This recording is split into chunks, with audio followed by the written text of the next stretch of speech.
Okay, so we're recording and we're live as well. Good morning, everybody. I think we've got a quorum. It's great to see those of you videoing in, and President Stokes, great background. And so good to see everyone this morning. So we're going to go ahead and get started. I think we've got enough folks for a quorum, so we'll go ahead and begin. And I think everyone has our agenda that we have passed around previous to this meeting. And as usual, we're going to do some introductions and announcements, various pleasantries. We'll touch on old business and new business, primarily is based around updates from our discussion committees. And we do have many relevant folks who are going to be rotating in to be able to do that.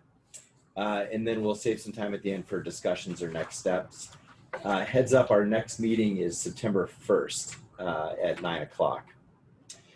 So with that, let's make sure in terms of roll call, we don't necessarily have to do a total roll, but I think let's just make sure everyone's name is on Zoom, and then we will count you as present. And so David, and there we go, great. Dr. Richards, welcome. Okay, so I think everyone can see everyone. So, I also think everyone knows Chamisa as well. So I think in terms of introductions, we can move on. So let me begin by, first, we do want to acknowledge designees. So as a reminder, we're going to try and keep the same designee for the term. So that'd be for the year. And I want to notify folks of designees that have been identified. First, of course, Lawrence Rael for myself. And we'll use that at about 9:30. Actually, Lawrence is going to take over the gavel when I have to step out.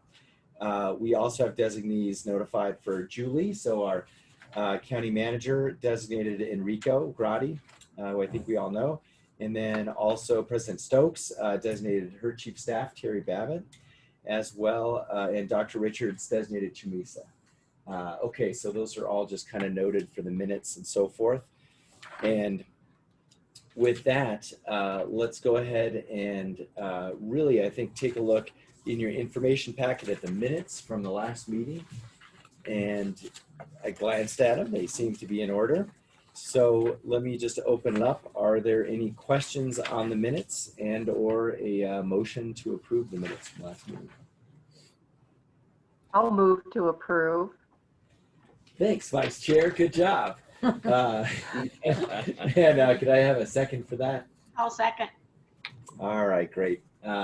So hearing no objection, we will note that the minutes are approved and move on to our next item of business. So as we go through our committees, and this was really the most important thing for today, was to hear from our committees. And you can see the order there. We're going to start with the Gateway Committee with Commissioner O'Malley and Lawrence Rael and Tom Neal also. But before we go into that, I do want to note a request from the chair and the administrative team, committee co-chairs. We would love your dates for the rest of the year. So again, just in terms of organizing, we've got this committee's dates for the rest of the year. And I think one committee, Lisa, congratulations. I think we have the dates for your particular committee for the rest of the year. So if others could just send those in, and again, it'll just keep us on track. And again, we do have, thank you very much to the county staff and UNM for identifying the various co-chairs for each committee. So we'll announce those. So we got that done. And so once we have the dates, then we're all substance from there on. So let's start with our Gateway Facilities, co-chaired by Lawrence, Commissioner O'Malley, and Tom. And so Lawrence. And you'll let them in. And we'll, as the, Okay. Some people are in the waiting room to be let in as panelists as well. Is Commissioner O'Malley in the waiting room? Well, Great. she shouldn't be. She's on the council. So But I don't think okay. she's Stand by with us for a minute procedurally. So let's go ahead and just move to that order of business, the facilities meeting. And so you can go ahead and let those folks in. That's Tom Neal. And so just bear with us here. And I know Lawrence can provide an update and Debbie may be joining us later.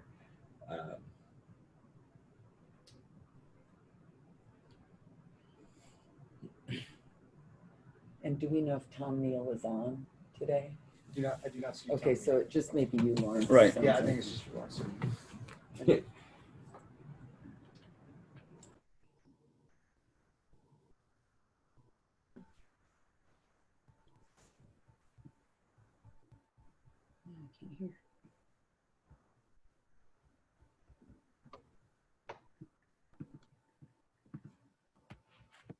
All right, stand by here. We're getting there.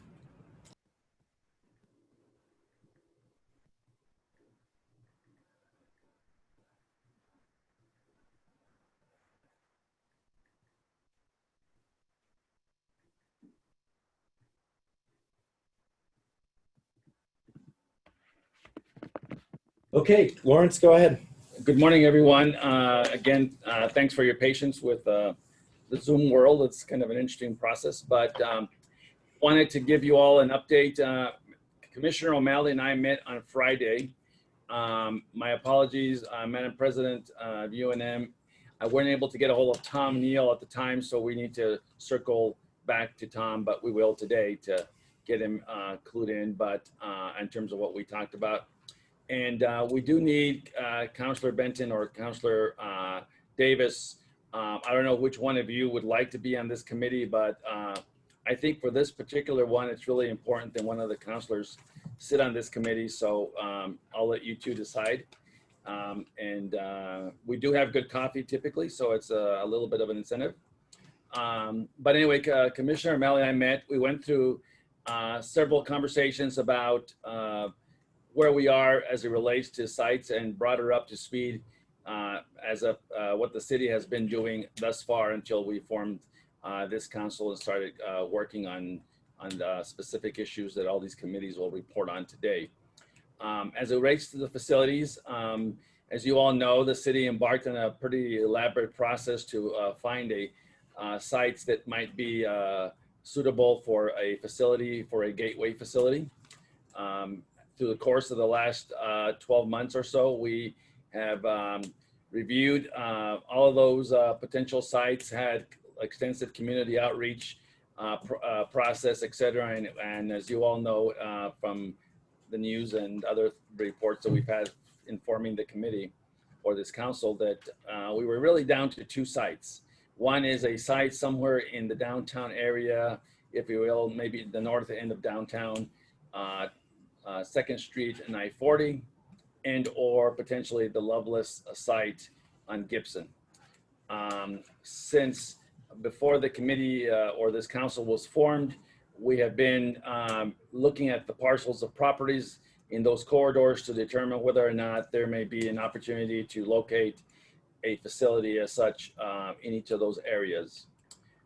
Right now, we have an appraisal that's being reviewed by an appraiser on the Loveless site.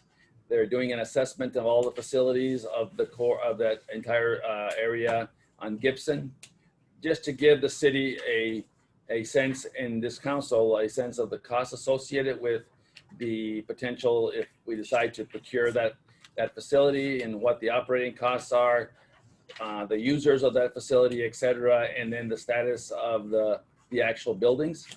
Many of you know that over the course of the last 4 or 5 months, as a result of COVID-19, that the state has, and the federal government, through the U.S. Department of Army Corps of Engineers, have put in some significant investments in a portion of the buildings at Loveless, because it was going to be basically an overflow facility in case during the pandemic there was a need for additional medical services.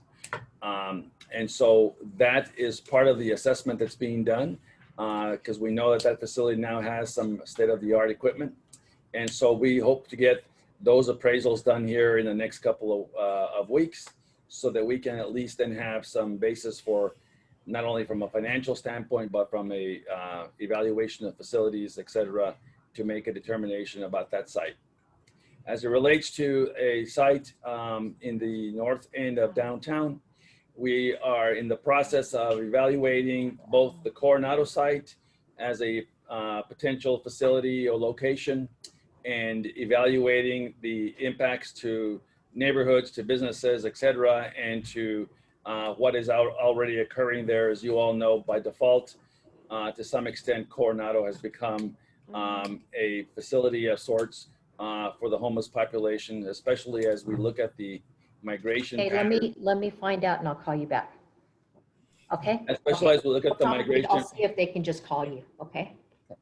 Okay, Especially as we look at the migration patterns between the providers at Hope Works and Healthcare for the Homeless and the Rock, which is on the north end or the north side of I-40, and the corridor right through there, as we all know, a pretty highly used corridor by the homeless folks. And obviously, Coronado site becomes what Councilor O'Malley and I talked about on Friday, somewhat the pit stop, if you will, in between the areas. So that's being evaluated. And then the last piece is that we are also looking at properties in and around Hope Works and that area, just to look at the sites themselves to see if they're big enough to hold some type of facility and get some assessment in terms of the costs associated with those buildings, if in case we have additional options to consider as we look for a facility in this part of the city. And then last but not least, we reported here, I think, on several occasions that we have been looking at the Bischoff building, that is a facility located right next to Coronado Park, as a potential opportunity for the city to invest in a use of the building, since it is for sale and was scheduled to be basically is already on the market, and in conversations with the landlords and the tenants there were going to be vacated soon. We've decided to look at that building, and we have an appraisal of that building, and we're working on a potential procurement of the facility in order to house city offices there that might be of a couple of work. One is to help create a security presence, if you will, at the park. We know the park, in and of itself has had some challenges, especially here recently with some homicides and some other activities that occur there. The city is, we are looking at potentially putting in some security personnel there to help patrol the area a bit and help manage what happens in the park. Number one. Number two is that we also have some individuals that are now going around the community looking for areas where homeless populations maybe, or homeless folks do encampments on the public rights of way or on the railroad, if you will, corridors, or just in areas where they could easily be in a situation where their safety could be compromised, and or where they're basically impeding traffic, or more than that, also just walking around neighborhoods. And so that group right now is housed in a facility off of Central and Rio Grande. We're looking to relocate those folks into this facility so that we have a much stronger presence there to help manage the activities of the park and keep some order and some oversight. We know that that's a challenge for the neighborhood, and this is at least one opportunity for us to have a facility where we can have a more stronger presence going forward. And obviously, if in the future the decision is made to locate the Gateway facility at that location, we would already have obviously at least a anchor in the corner there with a facility that could be used for services as well. So, Mr. Chairman or Mayor, this is basically where what we talked about, and it was an early meeting because it's our first meeting, and we still need to bring Tom up to speed, and we look at who's else? Robert Beatty was suggested. And Robert, I think Beatty was suggested as well, and we need to get Robert as well. But we'll move forward with putting a schedule together, Mayor, to when the committee is going to meet and start going to the next rounds of conversations. And Mayor Lawrence, I think we had some technical difficulty, and Commissioner O'Malley should be on momentarily. Okay, great. All right, well, any questions for Lawrence? Councilor Benton.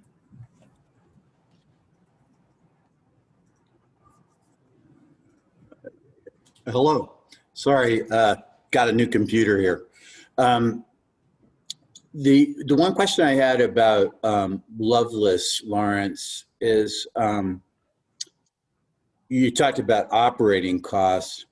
I would imagine that certainly there are operating costs just keeping the building, no matter how it's occupied or how, to whatever extent it's occupied, there'd be operating costs regardless, but that they would be much greater depending on the occupancy and whatever the process of growing into that building with any kind of a program.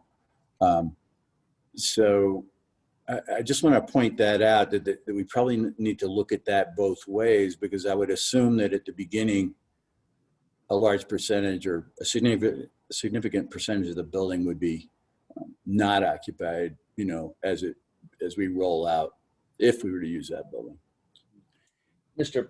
President and Mr. Chairman, sorry, I'm getting my titles confused, boss. And Councilor, one of the interesting things about that building right now, or that campus, if you will, is that there are actually several leases in place already with providers that are actually providing some level of services. Turquoise Lodge, for example, is already on site, and several other supportive agencies that are state-funded programs. And I think there's even some county programs, if I'm not mistaken. Maybe I'm wrong about that, but there are some additional users. So when we looked at what the revenues are as it relates to the building, the revenues just from the existing leasees that are there, and this does not include the federal government with the use of the building for COVID-19.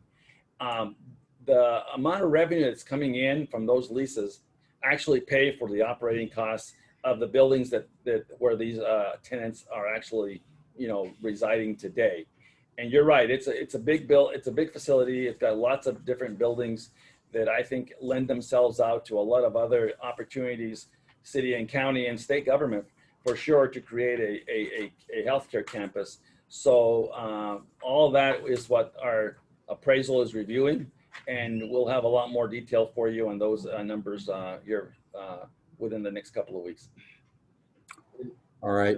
And let me, before just to add on that, there's two levels of operating cost. So if they want to keep it as like a medical grade, hospital ready building, that's one level. And then there's, if you just decide to let that certification go, there's another level. But currently right now they're breaking even. So the current tenants cover the costs, and that is at the higher hospital readiness level. right. Yeah, that is good to hear anyway, interesting. And that is what's, well, I don't want to get into that discussion. I'd be happy to be on that committee, but I need to work that out with Councilor Davis, make sure it's okay with him. It'd be great. Totally fine with me, sir. Okay. Well, Okay, let the minutes reflect. Councilor Benton on. Well, Mr. Chair, I don't want to tout my credentials too much, but I am an architect. Yeah, you'd be great on it, and I think Lawrence's team they're doing another visit, so you can go on the next visit. Yeah, I would really like to do that. Yeah, thank you. It is a fascinating kind of facility. I know Commissioner was able to join us. I see her name there. Commissioner O'Malley, we are just about to move on from your little committee, but you're just in time. So Lawrence did provide an update. Any other items you want to add or questions you have?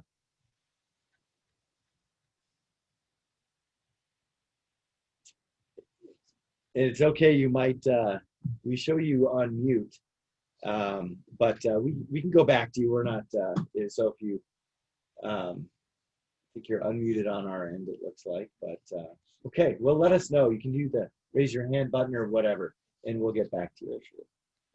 Oh, Thank there you. we go. I'm hearing everything. Thank you. Okay. All right, great. Any other questions, discussion items on this facilities subcommittee?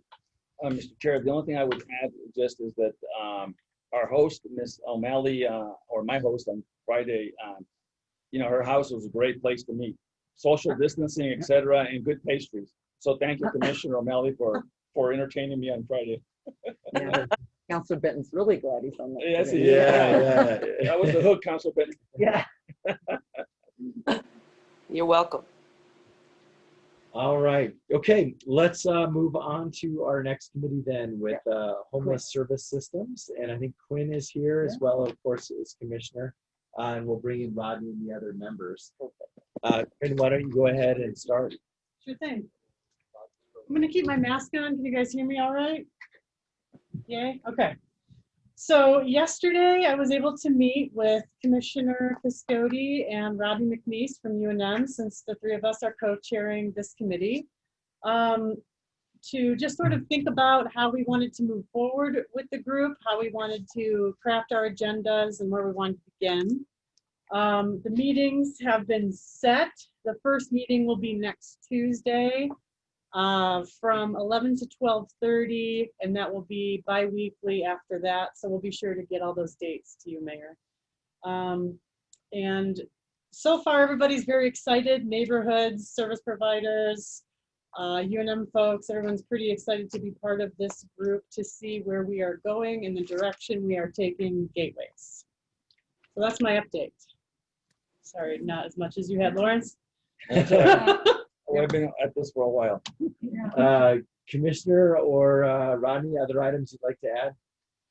Yeah, sure. I'd just like to add, I enjoyed our meeting yesterday. I think that we did talk a lot about how to structure it going forward, with including not only the service providers, but neighborhood associations. And so, we talked a lot about just really listening to what people in the neighborhood associations have to say and hearing their questions, hearing their concerns, because we really want to start off with getting, really hearing what people are saying. We want, like total transparency in our subcommittee, and we want to be able to address questions just properly and honestly, and also address some issues around providing services, like where what people want might bump up against legal issues like HIPAA issues and constitutional issues. I know that people often they want something to happen, they want services to be delivered, but we have to look at the framework around that. So I think that we really want to get a lot of feedback from the community and look at what services are needed and how to do that in the best way. Yeah, I'm looking forward to our subcommittee meetings. I think that we're going to get a lot done. So thanks. Great. Well, thank you so much. Questions, discussions on this systems subcommittee? And Rodney is there. And Rodney, if you want to chime in too. Thank you. Good morning, everyone. I would just echo what the commissioner said. I think it was a good discussion, and I think we talked a lot about the need to listen with the groups that are kind of the main stakeholders for this to get their thoughts and input about it as we go forward. So I think at least over the next couple of weeks, that would probably be a lot of what we're doing is trying to have that voice understood and to determine from there. I think that would help shape the agenda as we go forward and kind of some of our actions as we go forward as well. Well put, Rodney. It makes a lot of sense. Thank you. Other questions or comments from folks on this? You can wave or raise the hand button or just like start pounding on your phone to make it beep. All right. I think we're good there. Let me note just for everyone, we do have our updated homeless, of course it's too far for people to see, but our homeless committee structure. So if you're curious like who else is on these committees, I think they've been thoughtfully put together. They're very inclusive. For example, this committee has a smattering of neighborhood associations. It's also got our providers on there, from Noonday to Brothers of the Good Shepherd and so forth. So just want the committee members to know that these subcommittees have a lot more folks, right? We're just bringing in the co-chairs to give an update. Yeah. And so if you want to know who's on there, you can reference that sheet. Which was set up, yeah. Yeah. And okay, so with that, I'm going to hand the gavel over to Lawrence, and we'll go to our next committee. Okay, thanks, Mayor.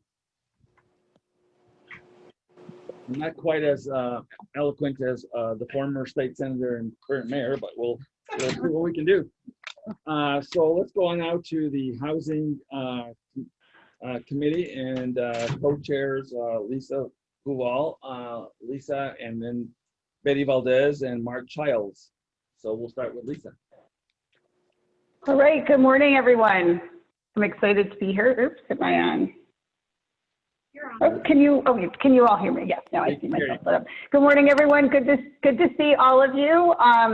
Yeah, I'm so excited to be co-chairing this housing committee with Betty and Mark. I feel like between the three of us, we bring really different lens and perspective to the issue of affordable housing. That's just going to be so great as we move forward with increasing the supply of affordable housing for folks here in our community.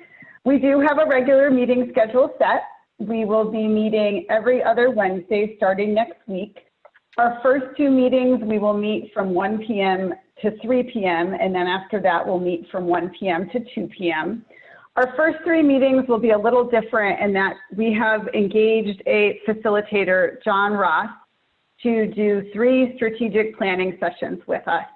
And these strategic planning sessions will be building from the findings and recommendations in the analysis that the Urban Institute did for us earlier this year. So this is the Urban Institute's analysis of affordable housing needs for very low income renters here in our community, and also included recommendations on how we can begin to increase and protect that supply of affordable housing. So we're going to use that document as our core starting point, and we'll be building a strategic plan from that document, specific things that we want to work on over the next year, and John will be leading that process. So all of our homeless coordinating council members have received an email from me on Friday inviting you to join us for those first 3 planning sessions. I realize it's not a permanent commitment to the housing committee, but we wanted to make sure all of our coordinating council members had an opportunity to attend these 3 planning sessions. So you have an email from me that I sent on Friday. I will resend it again today so you have it at the top of your inbox. Please just let me know if you would like to attend those meetings so I can get the Outlook invitations to you, and so we can just plan accordingly. And the meetings will be by Zoom.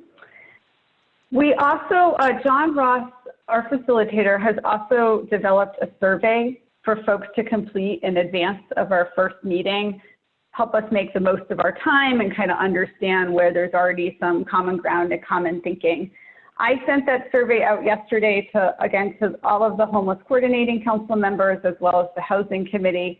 If folks could just take a few minutes to complete it and return it, that would be great. And so even if you're not planning to attend any of the housing committee meetings or the planning sessions, we still would really love for you to complete the survey just so we can understand your perspective as we head into those planning sessions. So I'll also include that today in my email to all of you, so it's at the top of your inbox. The survey is just in a Word document, so all you need to do is fill out the Word document and then email it back to John. And those are my updates, and I will turn it over to Betty and Mark if they would like to add anything. I don't have anything to add. Thank you, Lisa. I think you've covered it all. I'm excited to be part of the team. Thank you. No, I don't have anything to add except, yeah, let's get to work. Awesome. Yeah, exactly. Well, good. I mean, I think that I just echo Lisa's invitation to all of you. If you have some time to sit through those sessions, I think obviously, I think all of us know that at the end of the process, housing is what solves this problem or helps us give these folks a future, and this process is certainly really super important. So to the extent that your designees as well can attend, that would be great, so that everybody sort of is up to speed as we move forward with this program. All right, well, thanks, Lisa, and for that report, and everyone else in that committee. We are now going to go to the Coordinated Street Outreach Committee that's co-chaired by Sochi.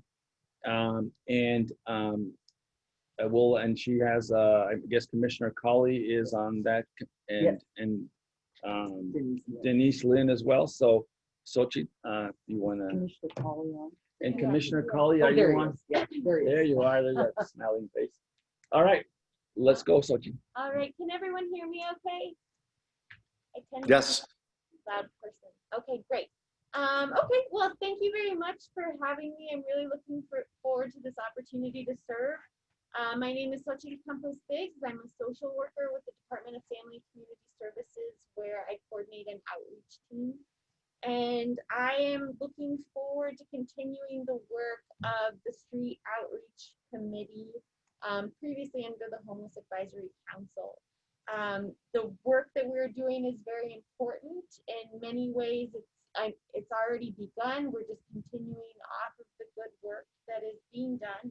And I'm looking forward to working with the individuals who are doing this work on the ground level. They already are meeting, they are already trying to coordinate their services, but there is work that we can do to help support that and to help support the goals of the community as we support these vulnerable community members. Our mission in the Street Outreach team is to create more of a coordinated outreach effort. This is going to be very complex and dynamic. And we're going to be coordinating different systems that in some cases leave people behind.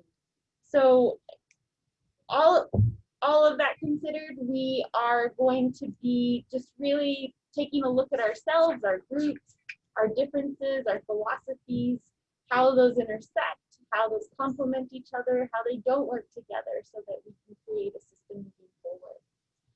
I've been able to connect with my co-chairs, Commissioner Colley and Dr. Denise Lynn with UNM Psychiatry.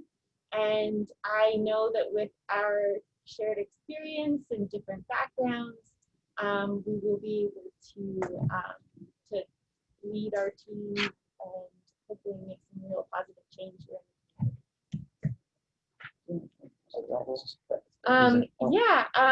So Carol did ask me to talk a little bit about some of the work that we're beginning.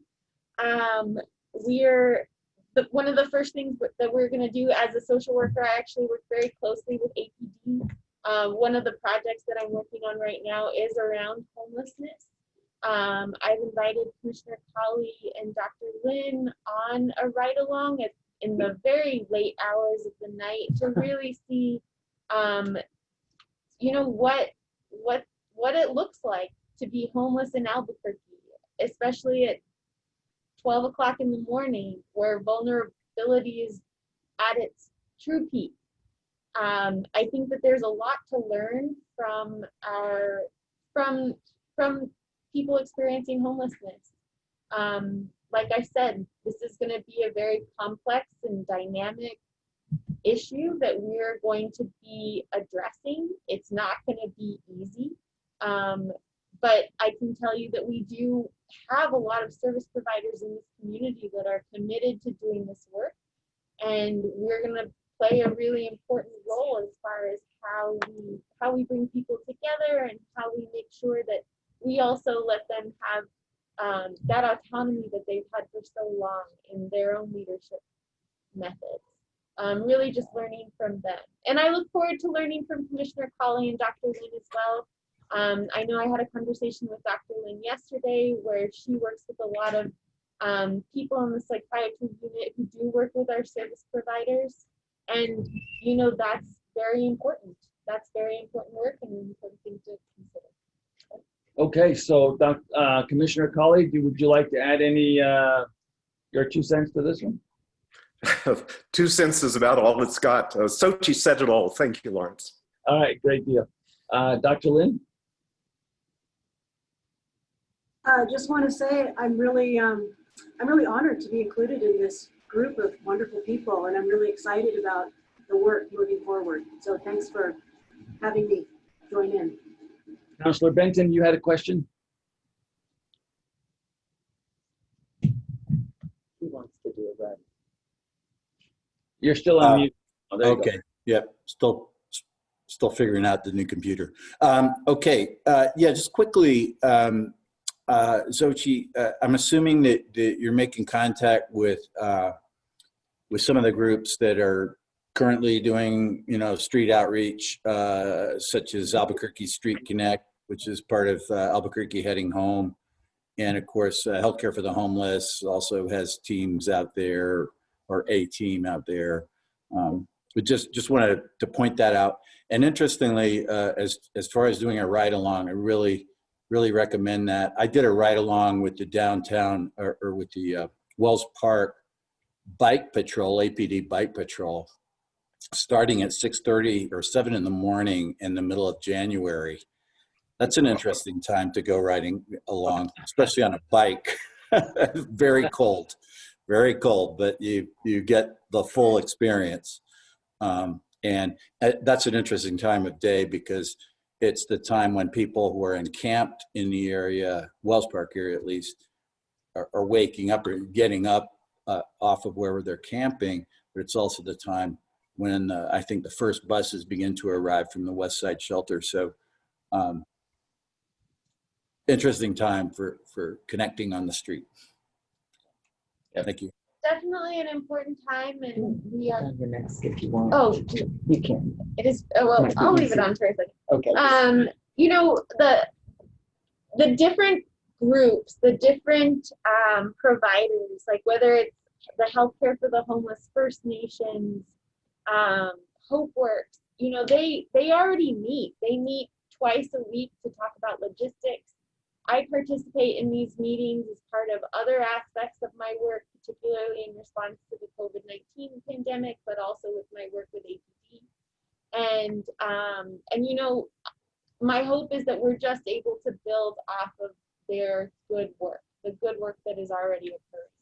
And so I appreciate you especially echoing how useful it is to go on a ride along. It's very informative of some of the challenges that we have to overcome, but also I do think it's very hopeful as far as what we can do. That's really, really true. Okay, good. You all can see that this particular committee is I think is such an important committee as it relates to even the decisions that we'll decide to make as it relates to facility location and integration of our providers and the work that providers are doing, simply because this is the stuff that's going on every day, every night in this community, and there are lots of folks doing this work, and this council really is going to have an opportunity to help coordinate and hopefully help fill in the gaps where we can to make the coordinated effort better, and also to have that coordinated effort and have the folks educate us about what other services and or location of facilities and how they work in the best manner to help support taking care of our folks out in the community. So this is a really hands-on piece of this council that I think will really be helpful. With that being said, then let me turn to our last committee, which is the Youth and Housing Continuum. And our co-chairs there, I think, is Quinn as well.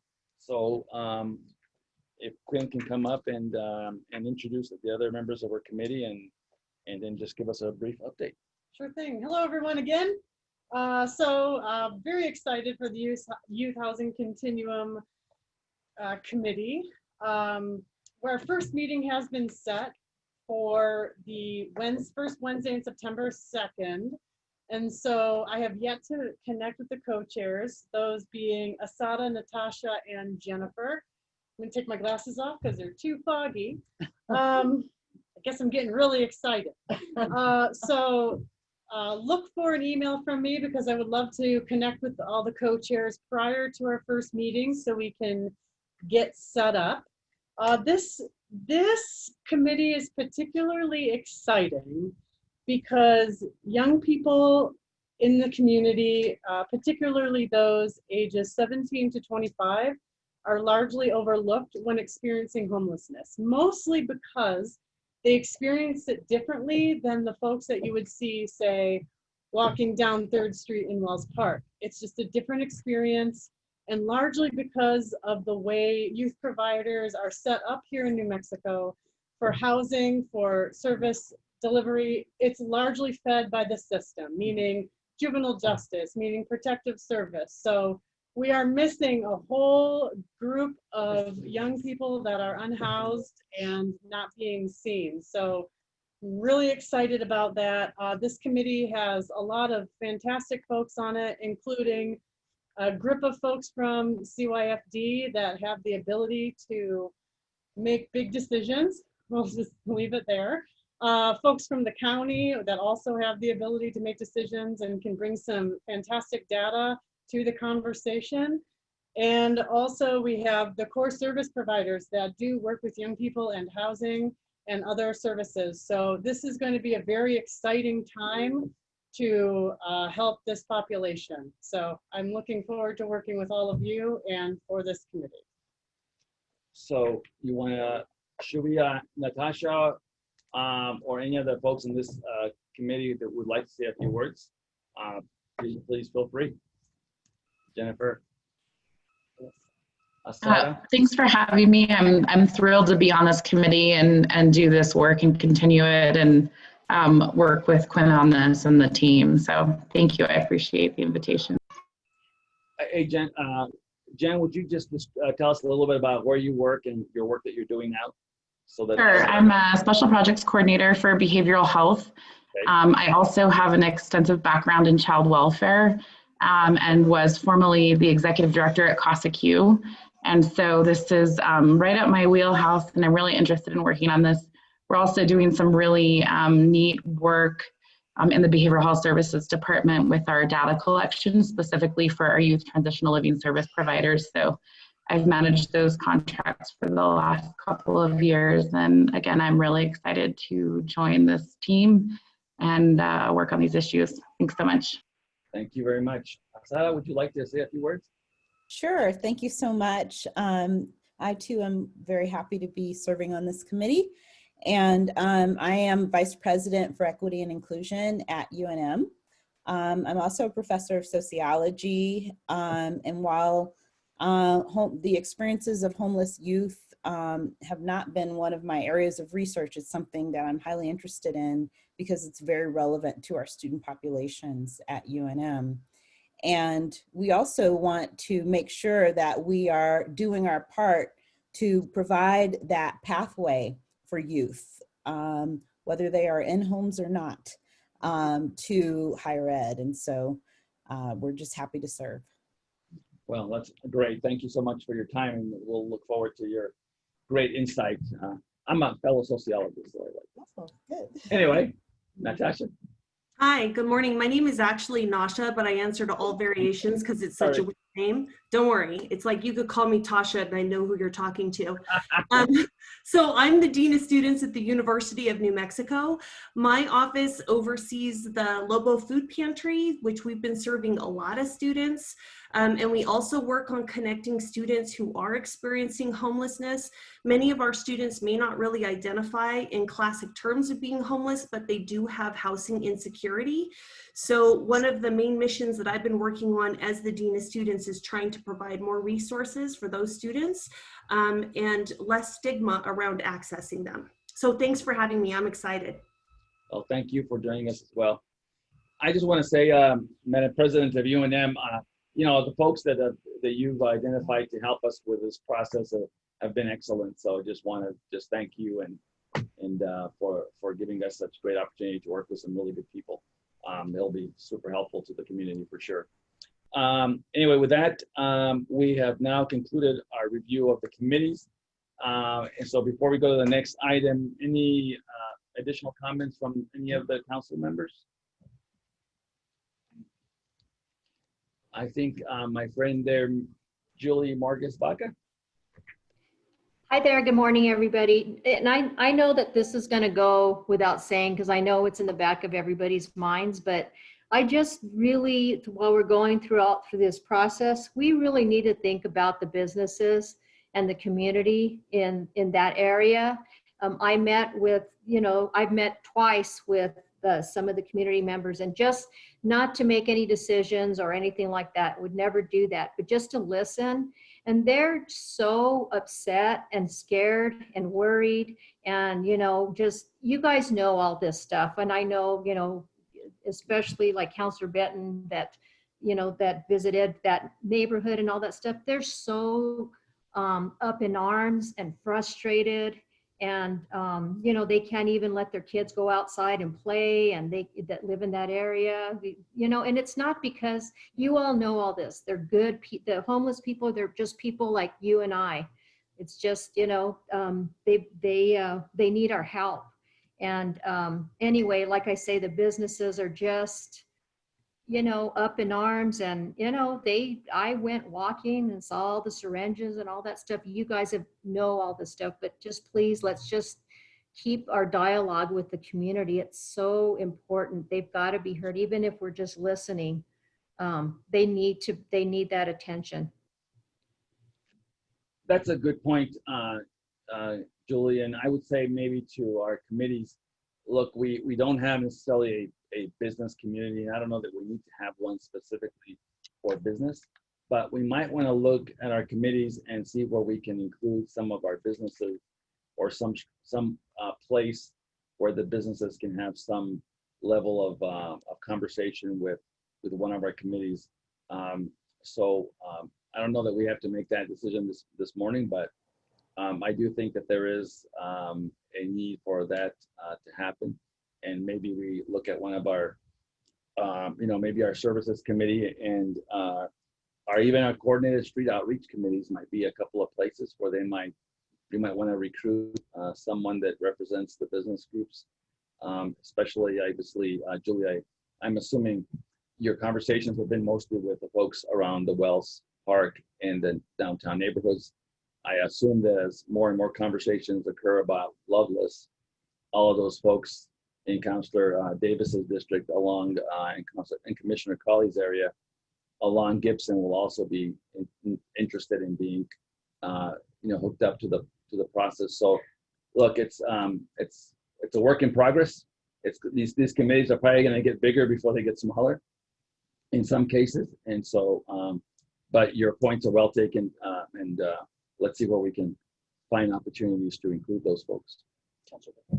Councilor Benton. Thank you, Mr. Chair. Yeah, I really echo what Julie just said. And I am, just full disclosure, Debbie and I meet, Commissioner O'Malley, excuse me, too casual here. Commissioner O'Malley and I are regularly in touch with the residents, but I think I've certainly had my interactions with the business folks. I've stopped by their businesses. I mean, it's heartbreaking for some of them. And it's a really, really important point. And maybe with that, I think the neighborhood representatives are primarily on the services systems committee, and maybe that's where we could invite a business person or two that are right there kind of at ground zero to participate. The one other thing I wanted to, while I have the floor, Mr. Chair, was, we have collectively agreed that we're going to produce a framework, not a plan, but we're going to lay out the framework of what we see that we're going to have to address. And we've set an aggressive schedule for that. And I really, really support that. And we need to keep that in mind. I just wonder if maybe in terms of corralling all the discussions of the various committees and not corralling, but directing those discussions into that outline document, that maybe we could come up with a kind of a standardized checklist that each committee could kind of keep their eye on keep their eye on the ball of laying out that framework, not necessarily coming up with any solutions on a location of any specific part, but to kind of have a coordinated ongoing frame for each committee to fill in that framework as they do their work. just a suggestion there, and I'm not sure exactly what that would look like, but perhaps an outline that we're all using. Okay. Any other comments? Could I make a Sure. comment? Yeah. Thank you, Chairman Rael, and thank you, Councilor Benton. I think that's a great idea, and I appreciate you bringing up. That's really one of our drivers here on the urgency is in the MOU, the 60 days that's due, really roughly around the end of September, beginning of October. And I know that one of the things that will be talked about first with all the committees, and we heard some of it today, is looking at those existing documents that cite the gaps, because what's unifying us, we all know that we're here together to really solve for homelessness and what we can do to make improvements in our committee and serve better. And so a lot of existing documents that cite those gaps exist in the county and UNM and the city. So I think that's one of the first pieces at the committees will do to cite what we're solving for, if you will, as we move forward. But I appreciate the reminder on the 60 days and the aggressive schedule that we really have. Thank you. Yeah, that's good points. Good points.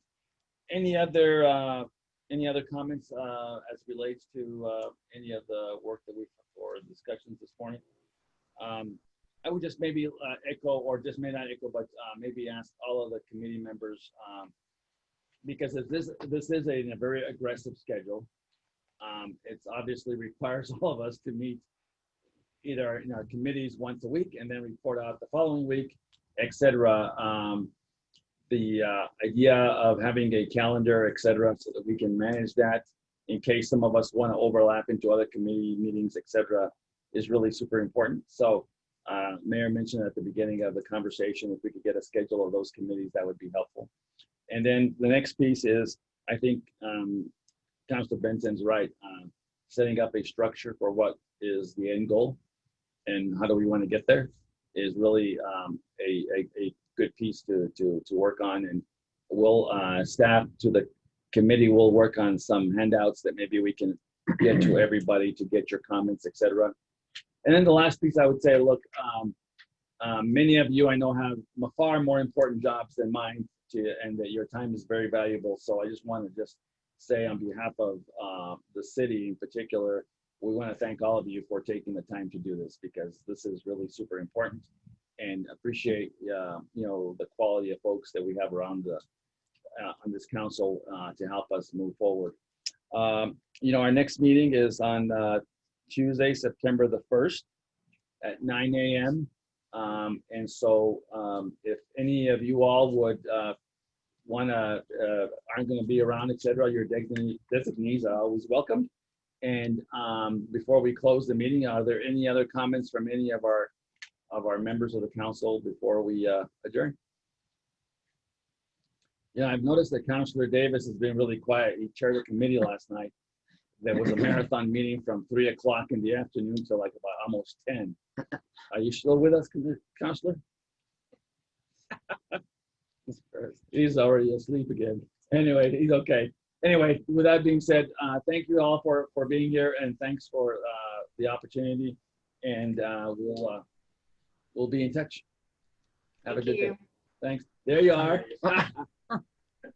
Thanks, Lawrence. Thank you.